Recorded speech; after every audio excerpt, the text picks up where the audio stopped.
The week you guys had last year to put yourself, last week should say, to put you in place to reclaim the Shield. You still can, but I know there's a disappointment that you weren't able to take care of business on your own tonight. What can you say? Yeah, sorry, definitely a very NWSL game. Of course, we had destiny, we had control.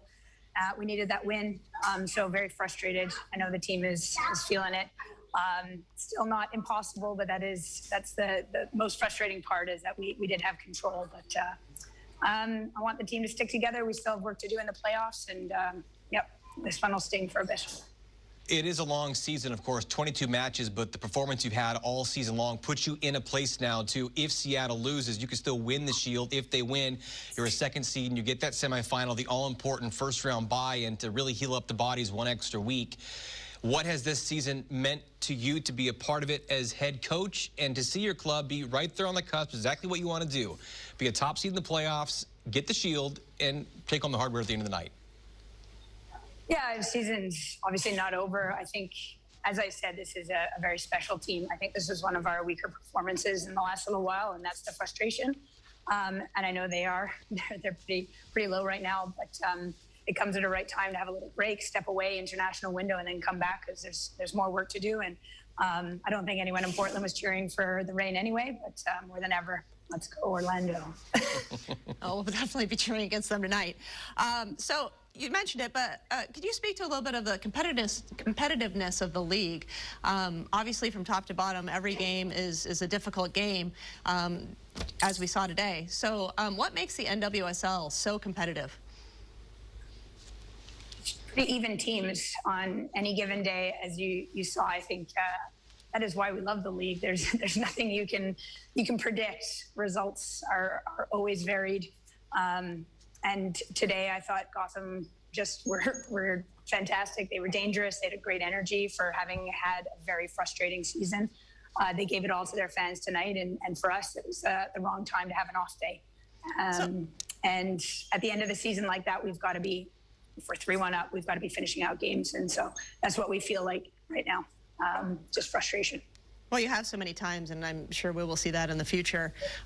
Can you give us a little bit of insight as to what's next? Because obviously you'll have a little bit of time here, regroup and get ready for the playoffs. What comes next for you in preparation? Well, we wait for Orlando and rain. That's directly next. And then we'll take a few days off.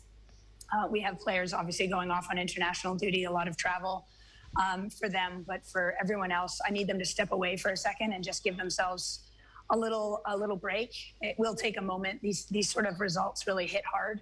And then we hope to have still a month of soccer to go. So there's still a lot to happen here. And we secured the bye week, but I think we've all seen in the past the bye week has not always been the gift that it looks like. So we've got to make sure we manage them through that week, make sure we're ramping them up so that they're not rusty going into the semifinals. Yeah, Rhian, hope to see you back home the 22nd or 23rd, and then the Cup will be in D.C. on the 29th, so a little bit of party before Halloween, hopefully.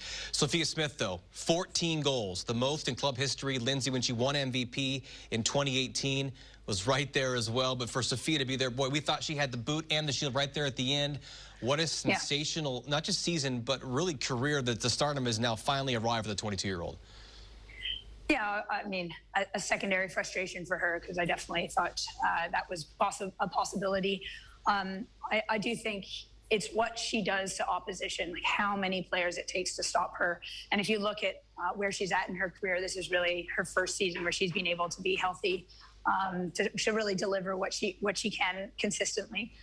So looking forward to the future. But if you're looking for players of the year, I'm obviously clearly biased, but the amount of energy she takes from opposition and the amount of preparation they need to do to try and take her out of a game is quite something. Yeah, pretty awesome. The great Rhian won MVP when she set the record for the team back in 2018, so maybe Soph can do the same thing. Well, go back to the hotel, put on your Orlando Pride scarf, shirt, whatever you got, cross those fingers, and let's go Pride. Yeah, let's go Aaron McLeod. All right. Rhian Wilkinson, appreciate the time as always. Thorns draw on the road at Gotham 3-3.